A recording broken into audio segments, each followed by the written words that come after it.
Right now, Russian forces are setting their sights on the capital city of Kyiv, advancing to the doorstep of that city.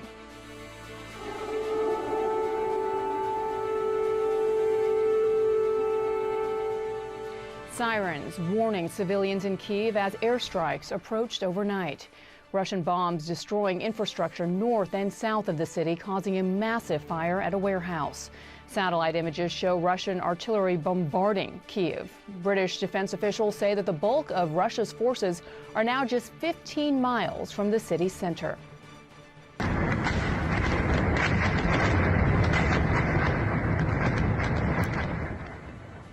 Fierce fighting also underway in many other parts of the country. Cities in Ukraine's east and south are under a sustained Russian onslaught. And new today, the leaders of Germany and France calling for an immediate ceasefire during a phone call this morning with Russia's Vladimir Putin. Ukraine's civilians desperate to escape. Today, at least 13 humanitarian corridors are open for evacuations. The UN says more than 2.5 million Ukrainians have fled the country.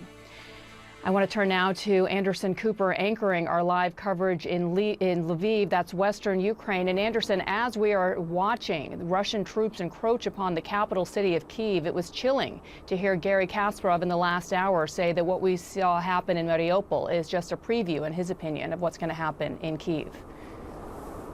Yeah, and certainly a lot of people throughout Ukraine are watching what is happening in Mariupol, the siege on that city, the flattening of neighborhoods in some parts of that city, a city which is, according to officials there, has really run out of supplies, drinking water. It is really a miserable scene, and again, a harbinger perhaps of what might happen in other cities. CNN Selma Abdelaziz is here with me in Lviv. Let's talk about a little bit. We heard this call from Macron and German Chancellor Scholz to Vladimir Putin calling for a ceasefire.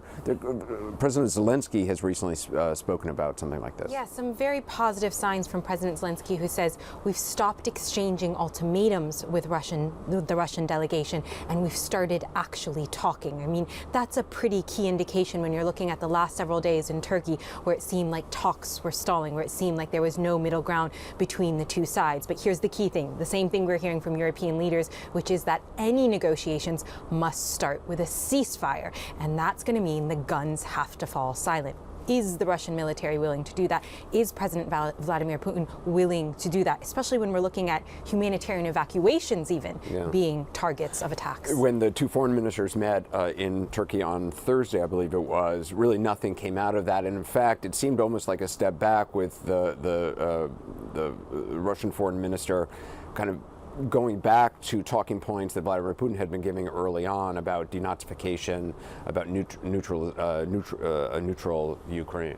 I mean, what's going to be key here is what does President Putin want out of this, right? I think this is obviously an offensive that's astounded all of us, even in its scope and scale. I mean, one of the towns that was attacked yesterday is just 70 miles from the border with Poland. So we are talking about an offensive that's really reached far into Ukraine, that of course has its capital, Kyiv, under major concern, under intense attack. So what is the end goal here for President Putin? What is enough to end this? We know from President Zelensky's side, what he's offered, his olive branch, is the promise that Ukraine would remain a neutral country, that it would not join NATO, which is not on the table anyways. But there's going to have to be some back and forth. And look, the Russian president does have a strategic goal here, and that is access to a warm water port. What does that access look like territorially when you're looking at the east of the country? Yeah, and whether that's acceptable to Ukrainians at all, it's obviously one of the major issues. So Abdelaziz, I'm sorry. Okay. Thank you so much. We are witnessing a brutal onslaught of cities across the country, and that includes areas that had been largely spared from the bloodshed thus far. CNN's Matthew Chance has more. This is a new front in Russia's Ukrainian war. Emergency workers battling flames caused by airstrikes on the central city of Dnipro. Ukrainian officials say an apartment building, a kindergarten, and a two-story shoe factory were targeted and destroyed, causing casualties. To the west, in the Ukrainian city of Lutsk, just 70 miles from NATO ally Poland, a strategic airfield also came under attack. With the invasion now in its third week, Russia appears to be widening its assault. And there are concerns of escalation too. Russian state television has been broadcasting these images of fighters from Syria, said to be volunteering to join the fight on Russia's side. The Kremlin backs the Syrian regime of Bashar al-Assad, and the scenes appeared shortly after Putin told his Security Council that foreign fighters should be invited to join in. So if you see people who want voluntarily, without payment, to come and help people living in Donbass, well, we need to meet their efforts and help them to reach the combat zone. These are thugs from Syria, said President Zelensky of Ukraine, from the country destroyed in the same way the occupiers are destroying us, he said. Later, at a Kremlin meeting with his Belarusian ally, President Putin struck a different, upbeat tone, saying he'd been informed of certain positive shifts in recent negotiations with Ukraine, although it remains unclear what those positive shifts could be. But they don't seem to be diverting Russia from its invasion course.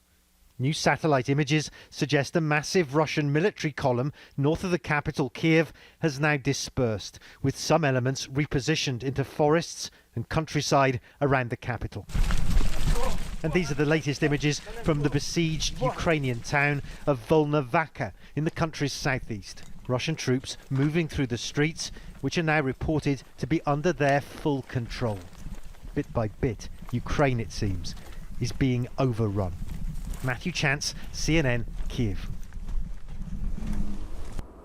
With us now is Halina Yanchenko. She's Deputy Majority Leader in Ukraine's parliament. She is in western Ukraine. Thanks so much for being with us. Russian forces have been widening their strikes now to western Ukraine with bombs and missiles.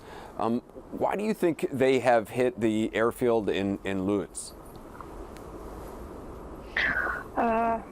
I think this is pretty clear. They are trying to shell the infrastructure object, air-related infrastructure. So Ukraine has less infrastructure to fight back. But we still have airports, and we can use planes, and we desperately need more military planes to actually fight back with Russians in air. And we really hope that we will receive more military aid, including air defense, both anti-missile and military plane to protect our people. I should say that actually Russian troops did not receive any major military successes, and that's why they have started a real terror in the land of Ukraine. They have started to kill innocent civilians and to shell just neighborhood, residential neighborhoods, hospitals, kindergartens, and school massively. What they are doing in Mariupol is a crime against humanity. Also, you mentioned previously in your program that we have managed to negotiate the humanitarian corridors. That's true, it happened a week ago, but we see that in a number of cities around Kyiv and also in the east of Ukraine, we still can't let people out of the city. We can't help them to evacuate themselves because Russian troops are shooting at innocent civilians. They are shooting at families with children at their arms.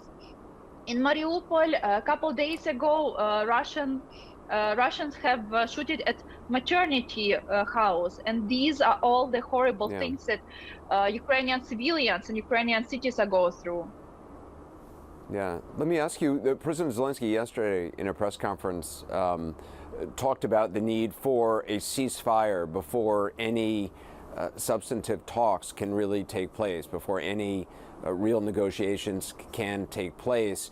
Do you see any signs from the Russian Federation? President Zelensky in that press conference said he was pleased with some of the signals coming from the Russian Federation, but are you at all hopeful that Russia would agree to a ceasefire in order to conduct serious talks?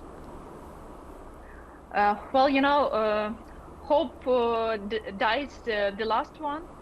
So we do hope for the better, but currently they see that Russians do not follow their own agreements. So they promise to Ukrainian side that they will let civilians to evacuate themselves, and they don't. They promise that they will let some food and water in the cities, but they don't. In Mariupol, a number of people, including children, have died of dehydration. So this is the kind of the things that you don't accept to happen in the modern world on the European continent.